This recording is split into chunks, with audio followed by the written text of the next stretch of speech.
Hello and welcome to Friday's Goldster Inside Story, the second show in a fascinating week about social interaction, how to get out there, how to meet people, how to know how to trust them, and how to walk away when you want or need to. And welcome also to our audience of the future who will be listening to this conversation sometime in the future on a Goldster Inside Story podcast. Just Google Goldster podcast and an array of wonderful shows will spread out in front of you, and this one shortly. Now, those of you with us yesterday would have met Lena Cisco and her lessons on how to detect lying and dishonesty. Today, we have an equally brilliant colleague from SpyX. That's a network of incredibly highly skilled experts who have worked in America's military intelligence and security agencies and bring what they have learned to our everyday lives. My guest's latest book is called Sizing People Up, one of the most important skills anyone can have, especially as in Goldster people, they're moving into new stages of life, empty nesting, retiring from the day job, yearning to seek new horizons. Now, our Goldster experts here are the best in the field dealing with global high-stakes issues. But yesterday with Lena, we had a hypothetical everyday walking group where we found common ground on these high-stakes global issues. Today, I will be asking my guest to imagine that we're talking about the committee on the Village Flower Show. And without further ado, welcome Robin Dreeke to Goldster Inside Story. Thank you, Humphrey, so much for having me on. I have my goosebumps on my arms going for the excitement I have to be on and sharing with your amazing audience, both now and, as you said, in the future. Now, tell me, do they have village flower shows in America, or are we on the right platform there? You know, I think it depends on the village. So the little town my parents live in Connecticut, yes, they still do those things in the Village Green down there, and probably not my town here where I'm in Virginia, but up there they do, yes. And in that little town, say where your parents are, we're getting with our hypotheticals matching reality. You have people who feel that their reputations are at stake, that might not be telling the truth. The bit of backstabbing, and then a bit of collaborative, a bit of the transactional, all that stuff goes on. Yeah, it does. And the challenge in those things that people often don't realize is that all we're always seeking in every interaction is to feel safe. It really is the bedrock of everything we do in life, which is the foundation of trust and what Lena was talking about yesterday about detecting deception. It's how do you make someone around you feel safe? And when we feel insecure ourselves and we suffered wounds or trauma in our lives, a lot of times you get very defensive. And so we see all these behaviors playing out around us. But really the core of everything is we want to feel safe, and to have great, healthy, strong relationships is foundational if we want to move forward in anything. Is to make those around you feel safe, 100%. Even if perhaps you don't. And I'm going to throw at you right now a couple of tips that you have from your work. And I'm going to ask you, Robin, are you happy in yourself? I am. Even though it's 7 a.m? I am. It's any day you can get up and enjoy a great conversation and be a part of someone's life in a positive, healthy way, that is a successful day for me. So yes, I am happy in myself because that is my goal every single day. Very, very in the now.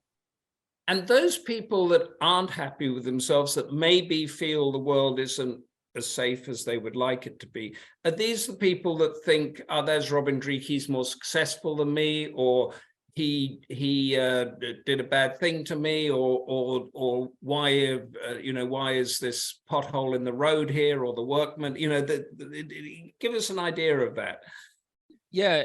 Unfortunately, as we've seen in society, everything's a dichotomy. It's a balance between two things, because without one side, you don't have an understanding of what the other is, like good with bad. You can't understand how great something is unless you experience some horrendous things, or you at least see it around you. And the same thing with people that are viewing life in a negative way. Yeah, I said it before we started. They're called wound collectors. These are people that see life and give a negative framing and context to everything around them, which makes them have the really horrible self-destructive emotions like animosity, vengeance. They are angry, resentful. Resentful is probably the most horrendous one we can feel. And so these people tend to think the world owes them and that it's out to get them, rather than being problem solvers and just knowing that the world is what it is and what are you going to do about it to move forward and solve problems. And so unfortunately, people fall into one of those two camps.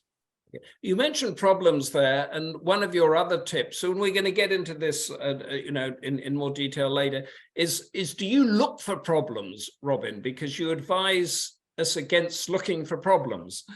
Yeah, and that goes into a great human condition as well, as we are what we consume. I mean, we've probably all heard the cliche, you are what you eat.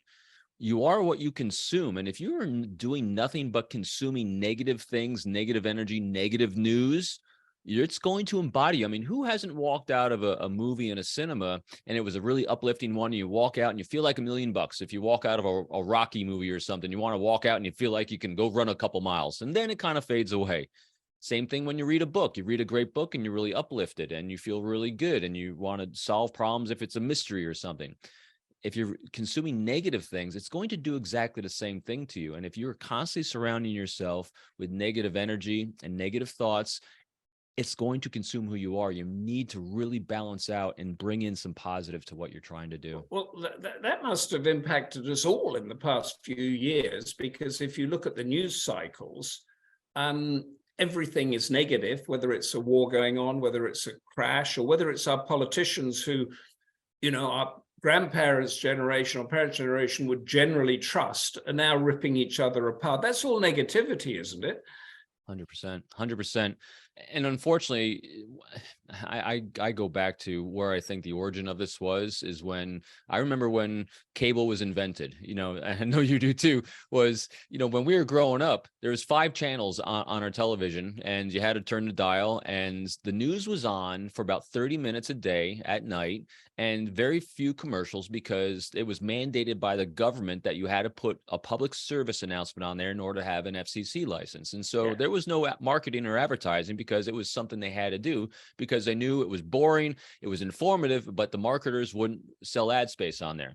Then along comes cable news and a 24 hours news cycle that they now have to pay for a staff. They have to pay for overhead, because that was their main thing. And so now we have to satisfy in the human condition of looking for trauma, looking for disaster. It's why, race car shows are like this, because you're waiting for the crash.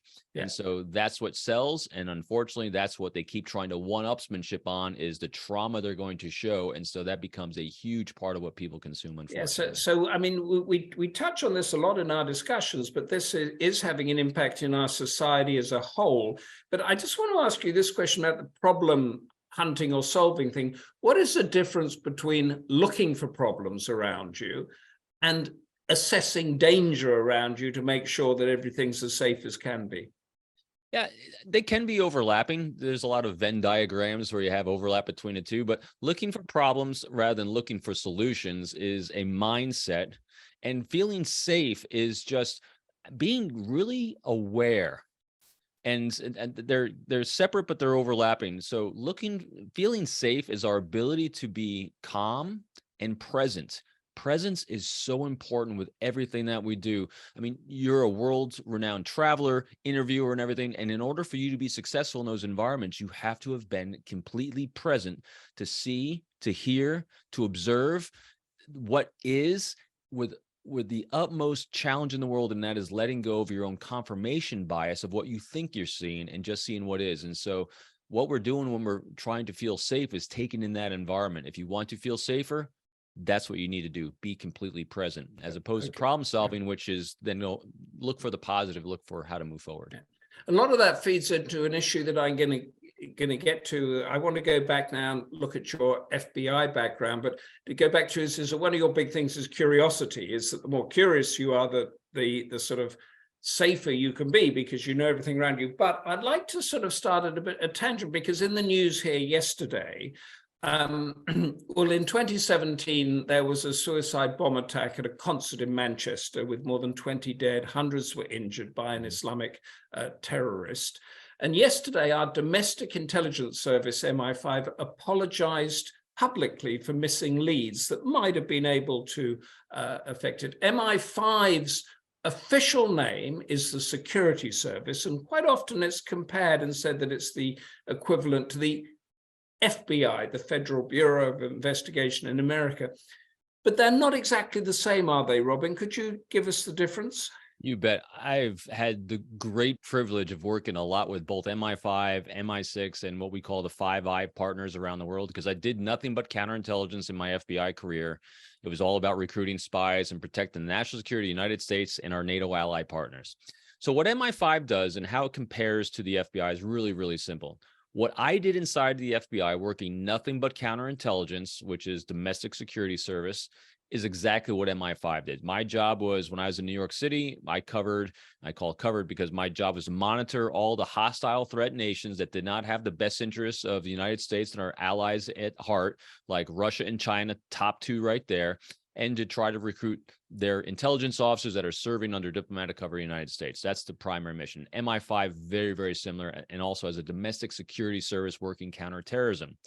The difference is the FBI is a combination of MI5 as well as Scotland Yard, because we also do criminal investigations where they're doing money laundering, they're doing hijackings if it crossed state lines. And so it's really that combination of an investigative criminal arm as well as a counterintelligence arm. So it's basically Scotland Yard and MI5 combined.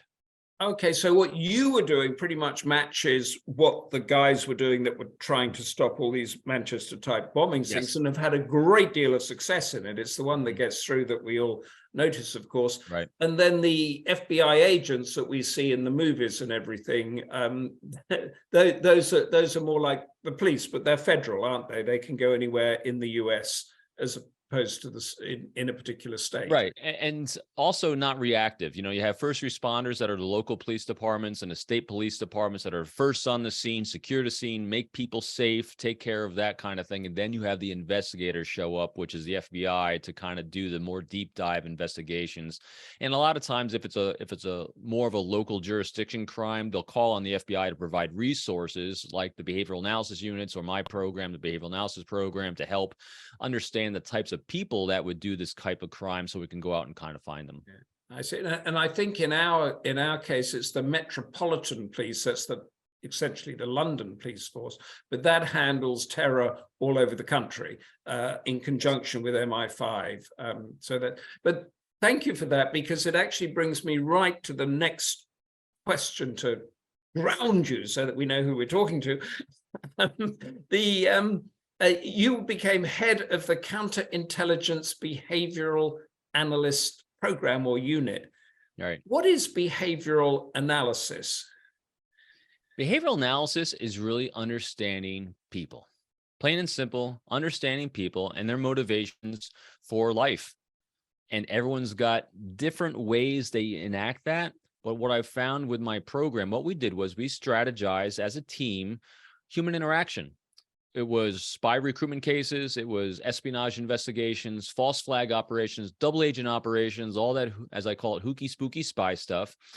If we had a case agent as working one of these cases somewhere in our country and sometimes internationally, if they were at a stumbling block or roadblock of how to move forward with this human interaction aspect of it, they'd call me and I'd assemble a very specific team with different expertise of other case agents and an operational psychologist. And we'd come in and we'd look at the human condition, look at how to strategize engaging with management to get the approval to move forward with the case, as well as how the individual, the case agent, him or herself, was going to engage the human being to do the most important thing to inspire someone to take action: trust. When I came out with my second book, I did that step back. I realized, what are we doing as a behavioral team when we're doing behavioral analysis? What's the whole point of it? And all I ever did every day, and what all of us do, whether you're on the village green at the flower show or working with our wives and children or looking for that next thing in our career, all we're ever doing is strategizing, how can I both trust someone else and inspire someone to trust me so we can move forward together. So you and I, we had a 10-minute conversation a couple of days ago. We're having a conversation now. If you were reporting back on me, what would you, is there a particular profile category that you would put me into? Oh, see, I don't categorize. I'd look for your motivations and your pain points and the things that motivate you. And so, Humphrey, it'd be really, really simple. A quick swath. So before I came on the show, I did a quick Google of Humphrey. I went to your background. I saw how world traveled you are, some of the challenging situation you've been through in life. And yet you still bring the smile to the table. Your preparation is vast and in depth. You understand how the flow of things work. So I have someone that I'm communicating with that has a great depth of field, a great deep understanding of human behavior, yet has the humility to make it about someone else other than themselves. So you are at the mastery level of human interaction. And so that's how I see you. And so that makes me very excited. So I get the goosebumps or even just saying to chat with someone like you, because you know how to forge great trust and relationships. So anyone that you then refer to me, or an option or an opportunity you give to me personally, or with anyone else, if they're to ask me, say, hey, Humphrey asked me to come on the show, or Humphrey has this option I can do in life. What's your take, Rob? I'm going to say 100% do it. Okay. Well, I'm not going to say anything more on that, because I'll just take that and I won't even thank you, because I know that's a professional assessment. There you go. What fun we're having. If I was going to say, if anybody wants to have their behavior analyzed, I might bring you in at the end to have a one-on-one with Robin if we get that. We have a question from with my crazy computer here. I will read it in a second.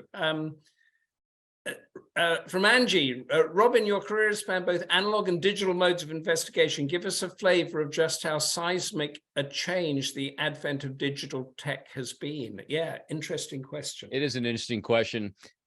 So here's what's really great about, especially in the world when you're working with the folks that are around, our group at SpyX or anyone else. It is the second oldest profession is the world of spying. And we all know what the first one is. And both have the human component as front and foremost, no matter what. All the skills, tools, and techniques in tradecraft employed with everything in life still comes down to human interaction. So yes, technology gives us an ability to communicate in faster and easier ways. I mean, just look at this great conversation. This conversation, Humphrey, would never have happened 10 years ago, because we have the ability now with technology, so it can be a very good thing, to communicate globally very fast and easy. Can you imagine the pandemic without Zoom?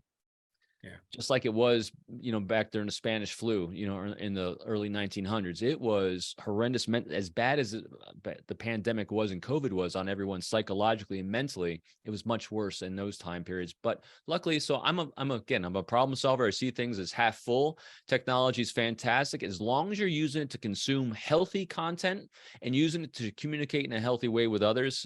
So changing the dynamic of spycraft, it's added a component, but still the core of everything that we do for tradecraft is exactly the same, because it's all human based. But the other point, I think, isn't that we were talking about the news cycles and the social media, where this element, and I've got a note from you here, the reality is very few people are looking to hurt you.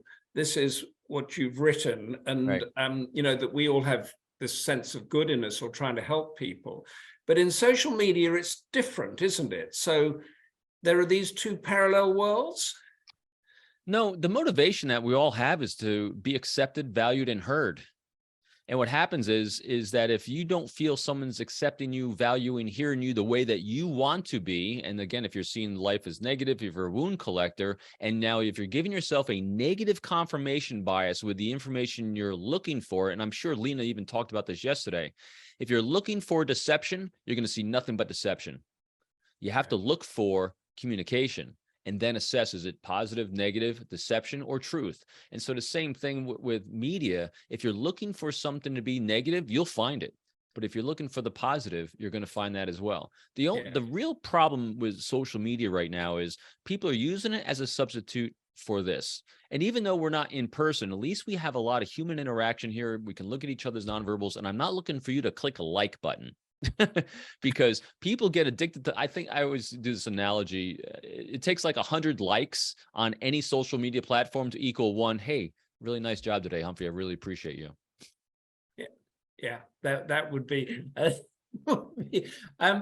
Whilst you were talking there, I had an idea. We often do these off the hoof things for the audience. You're looking at Robin here. You're listening to him. He's giving you tips. Put into the chat what you think is behavioral analyze Robin and tell us, would you like him to be the chairman of the Village Flower Show committee? Or would you like him to be kicked out? Or what do you think? How do you think he would fare in one of those things? Now, I just wanted to... my insecurities are now spiking up too. So now I'm fearful. Let's see what happens there. Or ask any questions you want, of course, about this, because we are having fun, but it's a very serious topic. And you actually say that it's the most important thing to know, isn't it? To be able to size somebody up. Absolutely. You know, and the importance of sizing people up, the name of the book can be a misnomer. You think you're really judging someone else. And what you're doing is you're assessing where someone's at in the relationship with you. Because what happens is if we set a bar for someone, we have an expectation here and they fall short of it because we were lazy in understanding what they saw when they saw us. In other words, empathy. If they fall short of what our expectations are, we get those negative emotions. If we take the time to figure out where they are in regards to us in the relationship, we can manage our expectations and we know exactly where they are. They're either going to exceed it. And if they fall short of it, because we did some due diligence in our own mind to look at how they're seeing us, we now can see that, oh, something must have happened. Maybe there's a challenge and a pain point in their life that I was unaware of. So let me dive a little bit deeper to try to be a resource for them. So it helps us in here to have a good, healthier relationship when we assess what someone sees when they're seeing us, which is really deep tactical empathy. So this is this idea of curiosity, isn't it? Huge. Oh my gosh. You know, one of the things that I tell people when they ask me this is, you know, whenever you meet someone, always ask the follow-up question. You know, it's not, and don't keep loading on yourself. Give us a pen picture of curiosity, Robin, or how it should be used. It's the bedrock of human interaction. We're born genetically and biologically for curiosity, for survival. And when think back as children, we were so curious. Why is the sky blue? Why is the river running? What came first, the chicken or the egg? Why is that flower on the village green growing? Why is it that color? And we're tolerated for a certain amount of time because we're using that input as a child to make the world safe around us so we understand it, so we can interact with it. And then as we start annoying our parents and the adults around us, if we're in an environment where people start squashing it, that curiosity gets stamped down for a while because they're saying, be quiet, just sit there, study like this. The healthiest people in the world were the ones that had people around them kept letting that curiosity flower. The greatest example, I think, of the power of curiosity, besides it gets you out of doors and it gets you engaging in the world, non-judgmental curiosity, which is one of my four pillars of communication. Go ahead. I see you have a question. So non-judgmental curiosity. I mean, that's interesting. So if I was, for example, talking to Hitler, I would just keep asking him, why are you doing this? Why are you doing this? Why are you doing it? As opposed to saying, I don't think you should be doing this.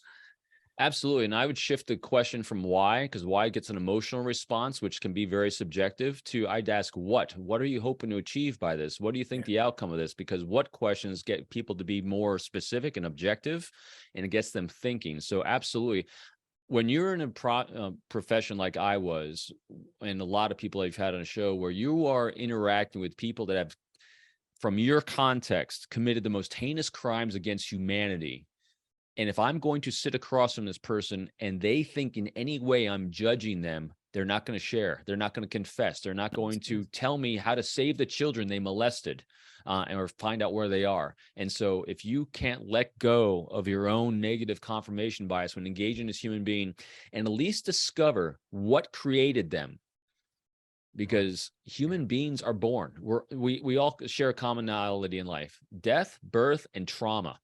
And that trauma at an early age, whatever that exposure is to challenging things, kinds of shapes who we are for the rest of our lives. Our job, if you're going to have a healthy interaction, is to understand what that was to create what you're seeing before you. Because once you understand it, you can then communicate effectively to move forward in whatever you're trying to achieve, whether it's confession, whether it's someone like Hitler to stop doing the heinous crimes against humanity. Yeah. So that's what non-judgmental curiosity is. It's not agreeing with someone, it's understanding what made them.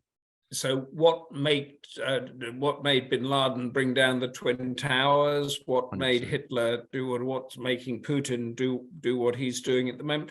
And I mentioned the Twin Towers there because you begin with a very vivid scene of you meeting people that you worked with, you thought you knew, but actually the situation was totally different. So you had to reassess all that. Tell us about that.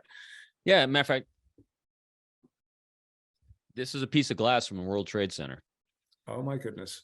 Yeah. My office was our building when I worked in New York City. I was there during 9/11, and I saw the first tower hit. I was watching the second tower hit. I saw 8 people jump from the North Tower before the second tower collapsed. Yeah. And my experience there was, the humanity was amazing. We all see a different thing when we are from our individual context, and the support of humanity was tremendous. But what I saw internally inside my own organization, I felt that this amazing compulsion and weight of trying to save the world. Literally, you had people holding up signs every day saying, please find my daddy, please find my mommy, save us. And you feel this weight every day to do that, and feeling like you're not doing enough. And part of that, what I was doing was I was trying to recruit new confidential human sources to redirect from recruiting Russian spies to Middle East. Yeah. And part of this process, I came across, and I wrote about him in the book, one of my Russian sources gave me an individual that was related to a very high-ranking leader of another country in the Middle East. And we're going to have this great communication, this backdoor communication. But I had only had about, this happened in 2001. I came into the FBI in 1997, so I didn't have a huge amount of time. And so what I first quickly found was, can I rapidly trust that this individual that I'm about to be introduced to is actually who he says he is? Can I trust that he can actually do and be a channel of information like he says he can? And even more importantly, how do I get my management to trust me at this low level to do this and still make them feel safe in their careers? Because that's the real key when working internal for management. People will often say someone got promoted and they changed. And I always say, no one's changed. They felt safe doing certain actions at this level that they no longer feel safe at this action at this level doing, because they're trying to feel safe in their careers. And so my job is to assess, how do I make them feel safe to tell me yes to move ahead? That is an awful lot of layers that you're dealing with there. And you I mean, in your behavioral analysis, were you training people to do that, and you yourself were trained with all the nuances and outcomes that could come from it? You look too young to have been through all that, Robin. No, it's a good, healthy living. Training in that is it's interesting also. Lena Cisco is a great example, and the other people you're having on, Jack Barsky coming up. Training gives us the ability at that low level of apprenticeship to learn how to get the repetitions in, as I call the reps in, so you can start hitting mastery level. And hitting a mastery level where you can actually interact like this, it's not training, that's on the job training, that's exposure, and that's repetition. I mean, the way you traveled the world and the things and the interactions and interviews you have conducted, no one trained you to do that. What you were trained in and what you were good at was learning how to embrace failure, reflect. Right. Okay. Reflect on when things went right, what I did well there, and then also reflect when it went sideways. What can own it? This is what problem solvers do, not wound collectors. It wasn't someone else's fault that it went sideways. I did something to cause them to not feel safe with me. What do I need to do differently next time? And so we learn the skills and the training to teach us how to get this repetition in, and have teachers, mentors, and guides in our lives to move us forward to hit that level where we can start operating fluidly. Because if we're thinking about the training, the things we have to do, that's one more second we're actually not paying attention to what the other person's doing. Got you. And so we have to be able to let go of the training and make it who we are. And it becomes an instinctive experience, learning from mistakes. I'm going to ask you, if we have time on this, to tell us your biggest mistake, but before we do that, we have people behaviorally analyzing you. Angie says, I would have him as the marketing and PR person. Thank you. That's right. Pauline, I like Pauline's son. He looks into the camera, so that gives me confidence in him. He sits up straight. He answers your questions positively, so I feel I trust him. There you go. You've got a job there, Robin, with Thank you. Pauline. And Smile, it's also another big one. Smiling the says I'm smile. engaging the world in a positive way. Sometimes people ask me, so Robin, if you see a group of people, who do you approach first? The person who's smiling, because they're open for a conversation. Oh, wonderful. Jackie, I think he would be fair, but would not tolerate any nonsense or allow anyone to dominate the meeting. You'd make a good chair then. That's a really interesting assessment. That's very good.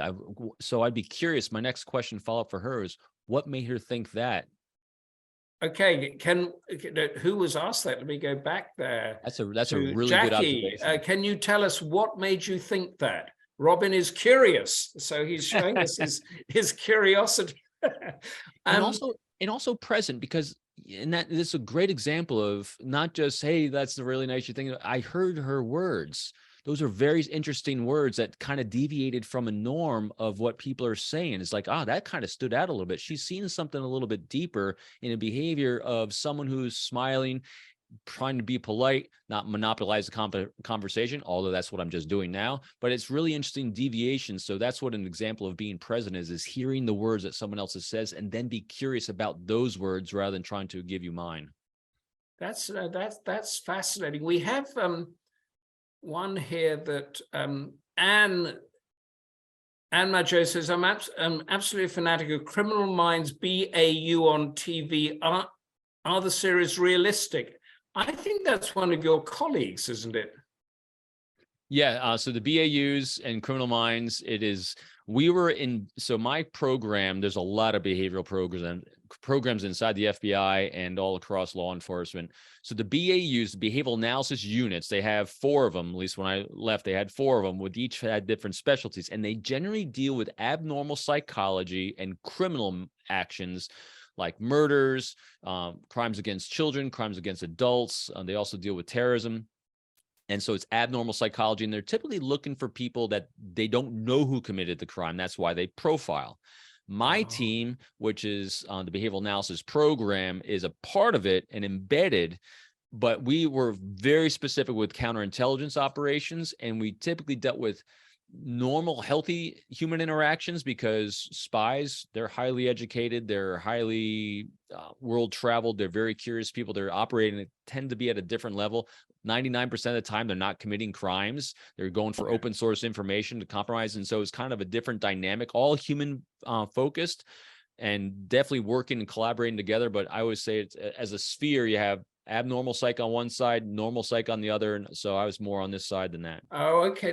That's interesting. And we've got a message here from Lisa Paul of SpyX, who actually says, yes, Jim Clementi, Yes. Former FBI profiler, who was a guest about a year ago on our show. He's a technical advisor on 15 seasons of Criminal Minds. So yes, I think it is a true thing. We have a question from Emma here, how do you size up a person who shows you love and support overtly, but your inward self continues to doubt those expressions of love, maybe from the way they look at you? Do you only size up people from how they present to you, or do you have gut feelings about others? Is gut feeling important?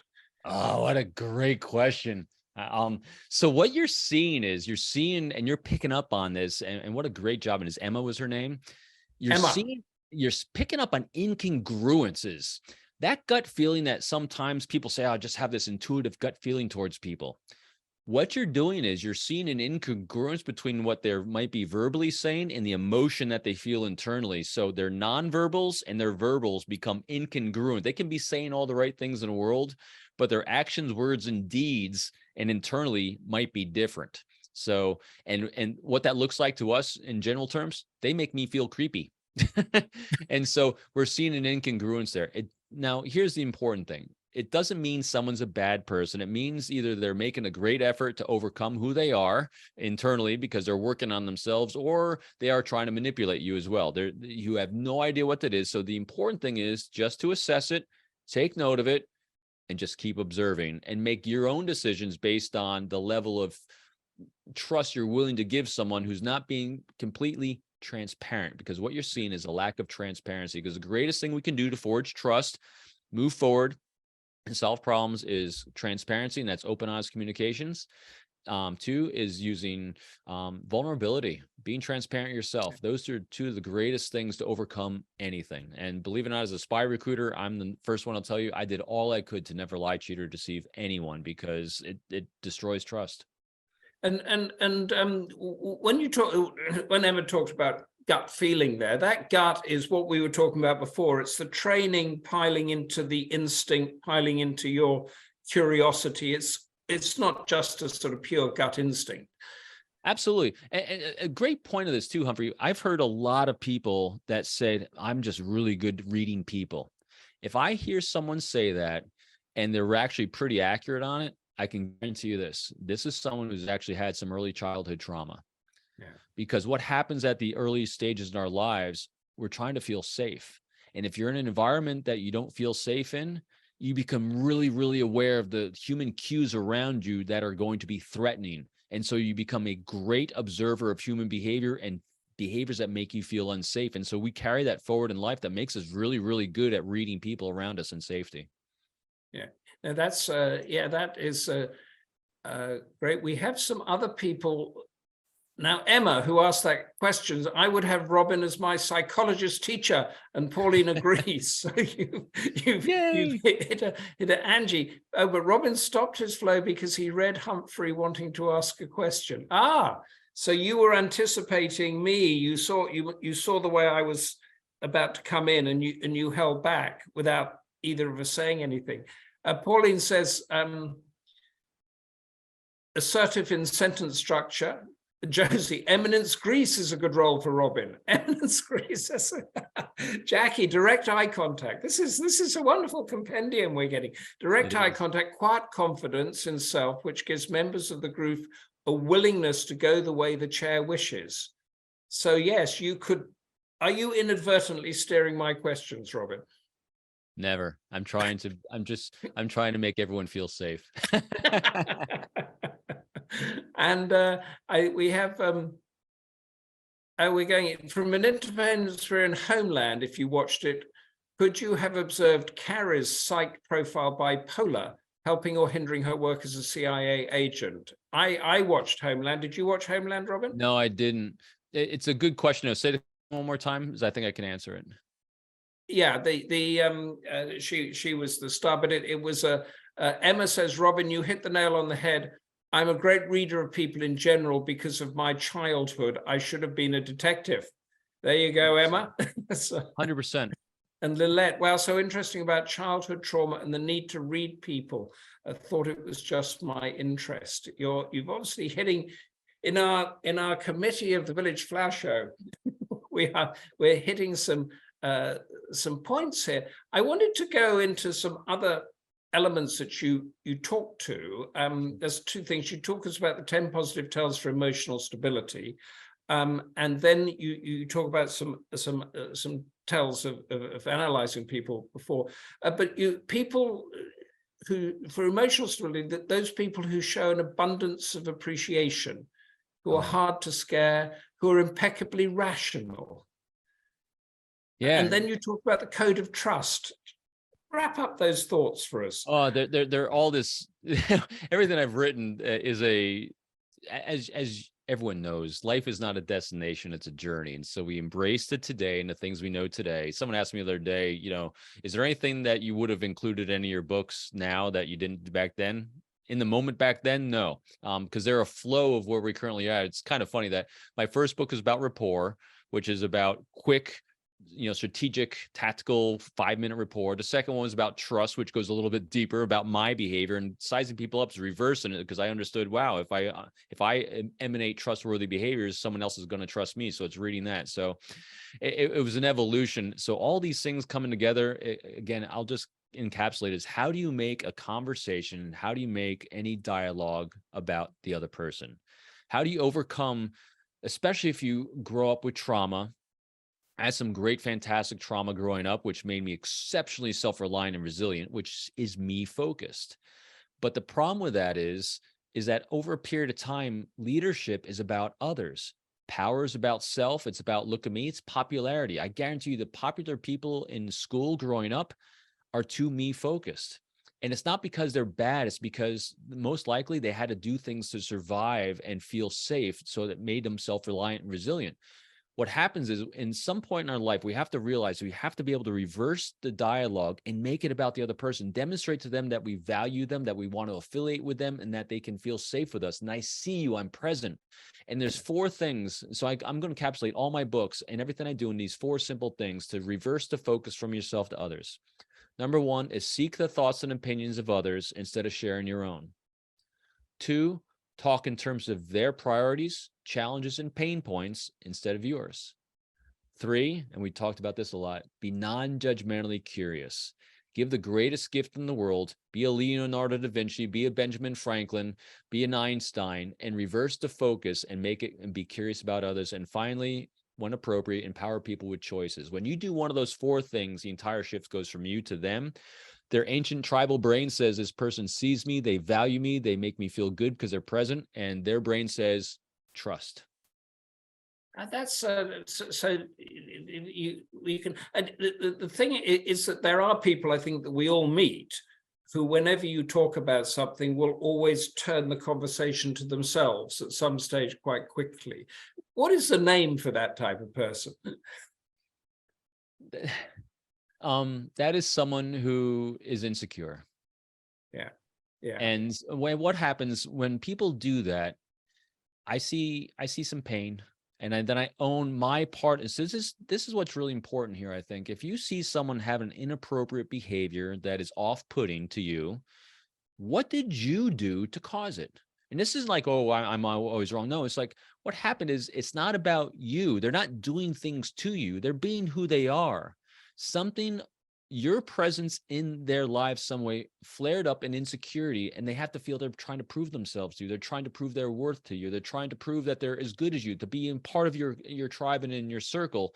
And so they name drop, they try to self-promote. Yeah. So all these inappropriate behaviors, they're a learned behavior because they're feeling insecure. So ask yourself this: if you want them to stop that behavior that's annoying the living bejesus out of you, what can you do to inspire them to calm down, to feel safe? What can you do to make them feel accepted so they don't have this need to want to do these things? And so that's how we get through that. And at least understanding that they're not doing it to you helps you say, I understand why, and I can it's their own security mechanism. I mean, you have one of the tips here is, this is for the emotional stability, people who have power but don't love it.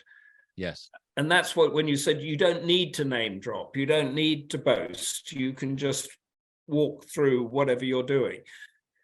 Isn't it more fun when we're sitting down and having a great conversation and you know the answers to a lot of things? Isn't it more fun to watch someone else eyes light up when they share?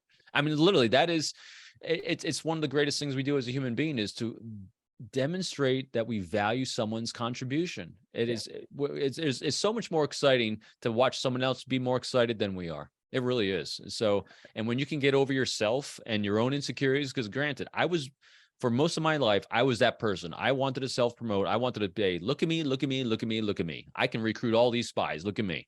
And you know what? No one cares. They don't care about how you make them feel about you. They care about how you make them feel about themselves. And so if you're that person that can build someone else up, be of service to them, see them, that's who the world trusts. So can we imagine our village show committee, and you are the new member, you've just moved into the village and you've joined the committee.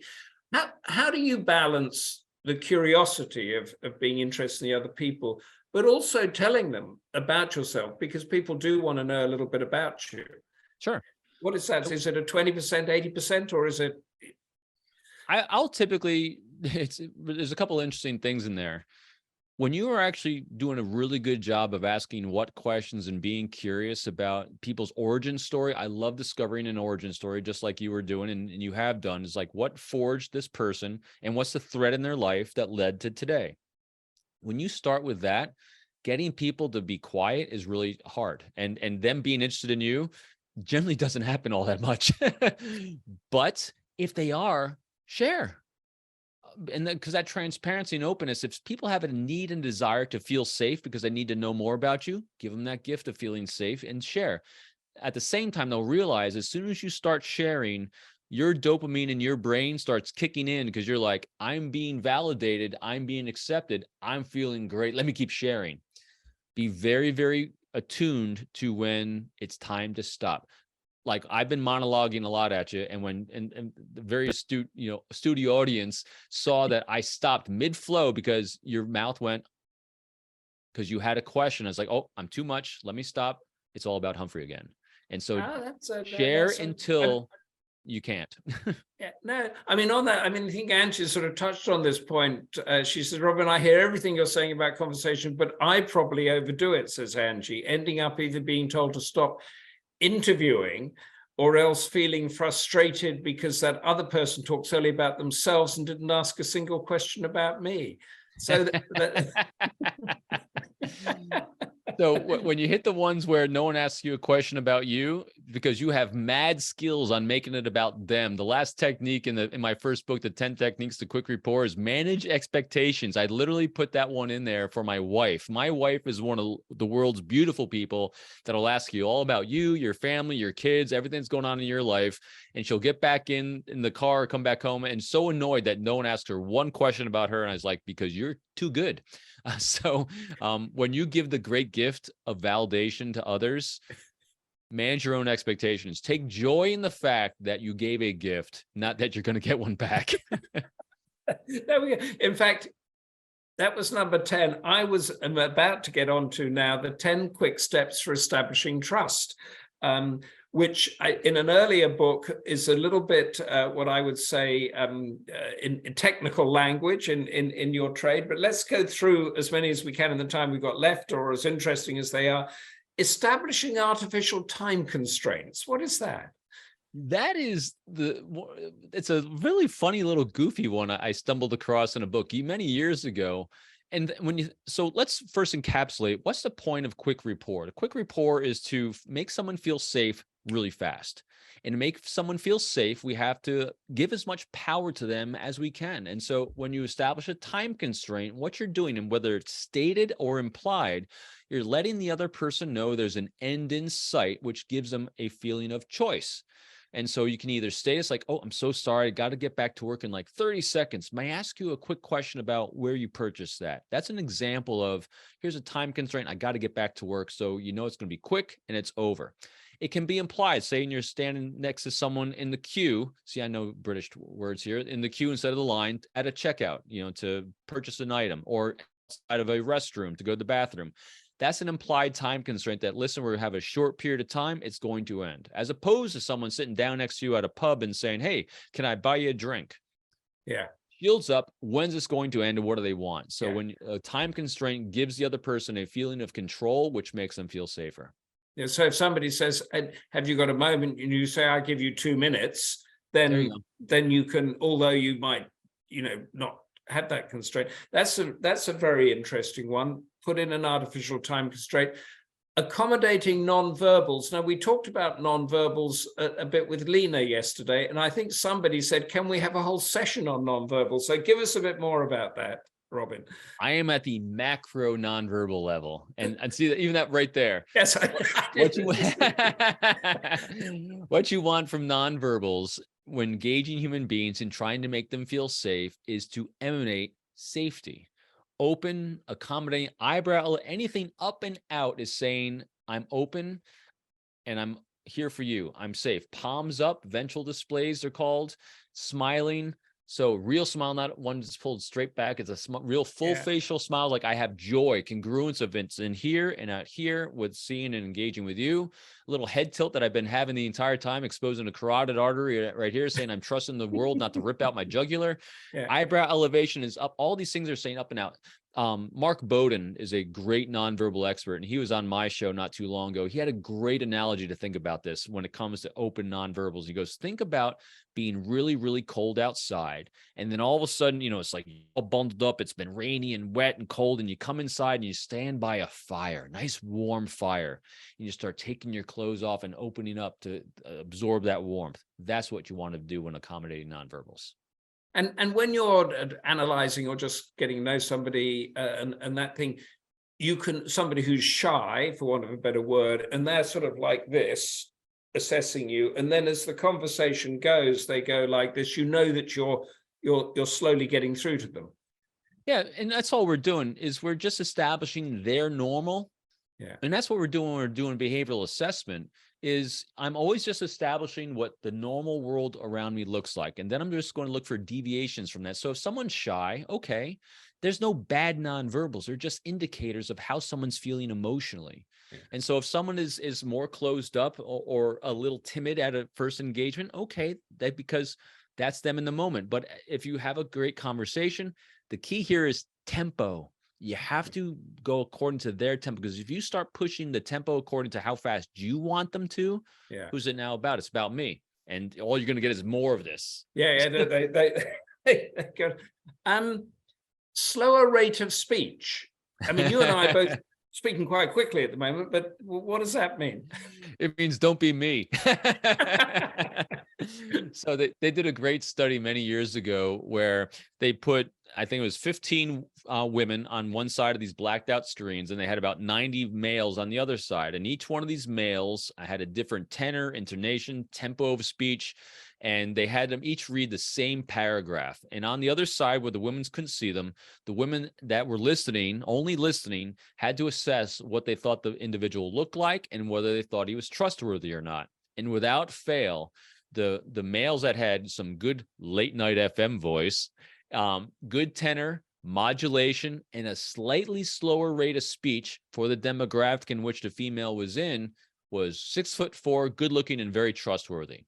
So what we're trying to do with a slower rate of speech is, one, we want to be clear and concise and heard so that we're not making people feel off because they don't understand what's being said. You also don't want to oversell what it is you're trying to do, because that just makes us feel really creepy, because if you're speaking so fast that you're trying to get so much words in, it can be very off-putting. So slower rate of speech.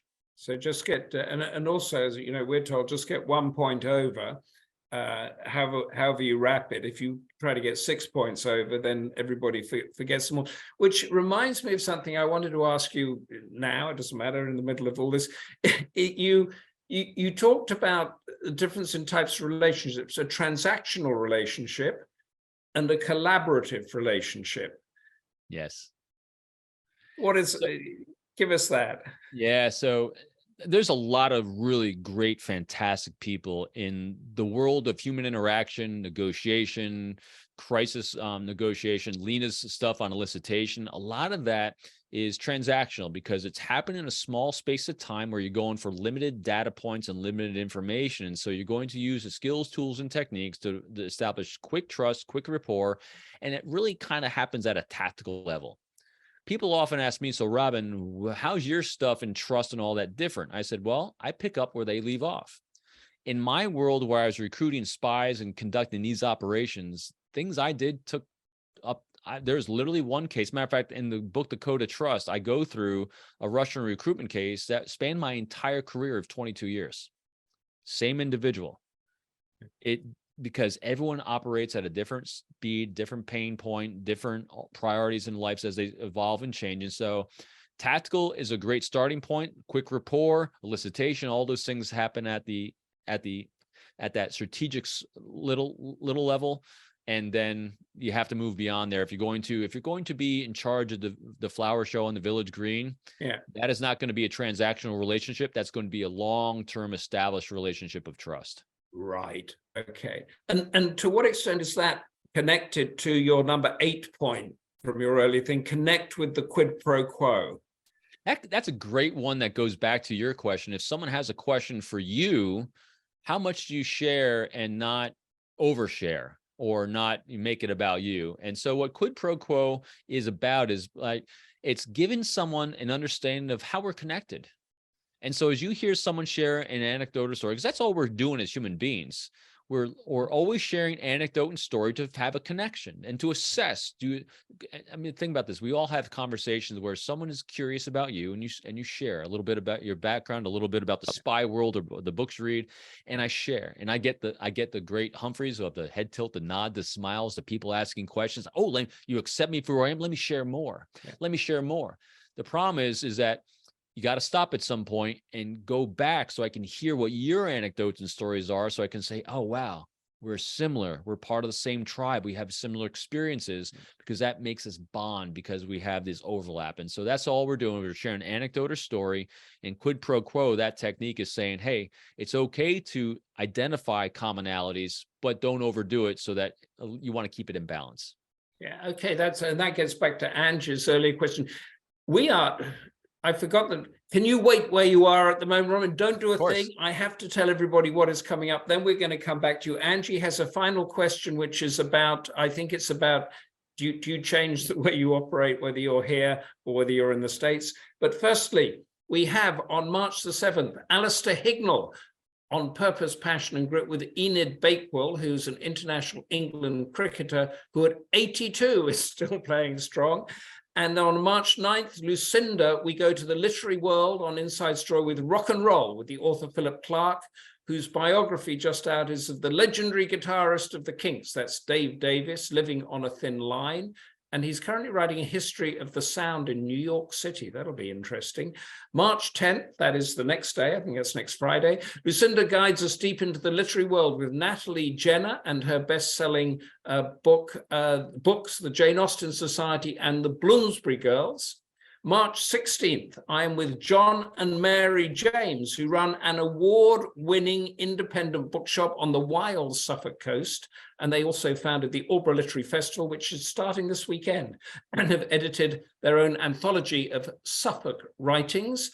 So if you want to know what it's like to run a bookshop and be the heart of a community, John and Mary are your people to have a conversation with there, and to say this is Goldster, who never leaves you in the same comfort zone, as Robin will apprise in a moment. We're going to go from cozy Suffolk, and we're going to go to the deception and intrigue of Jack Barsky and his deep undercover, My Secret Life and Tangled Allegiances as a KGB spy in America. So instead of meeting Robin, the FBI counterintelligence expert, you're going to meet the spy that would have been working against Robin back in the Cold War and his types, because Jack worked as a Russian KGB, for the Russian KGB, lived undercover in America with a wife and children until he was eventually found out. You know Jack, do you, Robin? Jack and I are great friends. Yes. Jack's story is an amazing example of all the things we've been talking about. He grew up in East Germany right at the end of World War II. He grew up and was indoctrinated by the information he was given to believe that communism was the savior of the world, and that the West was, get this, so I didn't know this, it was such an amazing thing. When he grew up in East Germany, he was told that the West and democracy was pro-Nazi. Because at the end of World War II, the West placed the new chancellor of Germany was a Nazi sympathizer. And so that's what the Soviets, and that's what everyone believed was the Western thing, was pro-Nazi. And so that's what his thing was. He was going to save the world as a communist brother, and that was his indoctrination. He had no other choice. That was all that was fed him. So that's how he was recruited by the KGB as an East German. And as he was then deployed to the United States and started absorbing new information, his mindset completely shifted. It got a couple new families along the way and a couple of new kids. But I have to ask you this, because we're in a different world now, and we have a new type of Russian enemy. We've got a Chinese enemy. We've got the Islamic extremism that you've dealt with. Can you imagine 20 years from now saying to any of those people that we are now up against, yes, they're a very, very good friend of mine? Yeah, I can. It depends. I think it really depends on what we're exposed to and how the world evolves. You know, when you look at it, that's why, like you, I'm a great lover of history, and you can see the world. You know, there's 4 generations that typically exist on the planet at any one time, and so we're generally in 100-year cycles, because the generation is about 25 years long. So if you look at the history and how things keep rotating through, yeah, I can imagine it. I think some of the extremism that people have, like deep indoctrination to really horrible things that human beings will do. So like extremism in any religion. Hitler's a great example of extremism when it came to his understanding of evolution, and Darwinism was way off base. You know, so in those cases, no, but in some of the cases, like an indoctrination through a Soviet or a communist way of thinking, oh, absolutely. It can happen. That is fascinating. And we are up to time and over time. Times with chariot, as we say, and it's coming up to 8 in the morning on the east coast of America, where you have to go out and profile people and do your day job and write more books. But you've definitely won me over as, I think, chairman of the village committee, or the new kid on the block, and you've won over a few other people. And thank you all for your questions, comments, and for your analysis of Robin Dreeke. Until next week with Lucinda, where we get more insight into the world of rock and roll, stay socially interactive. Join that committee. Have tea with the Bedouin tribesmen like Rosie Stancer is doing. My co-host is in the Sinai Desert at the moment. Stay curious, as Robin advises. Stay safe, and of course, stay Goldster. Thank you, Robin Dreeke, for being such a brilliant guest with us in your early morning. Bye. Thank you, Humphrey. Thank you, guests.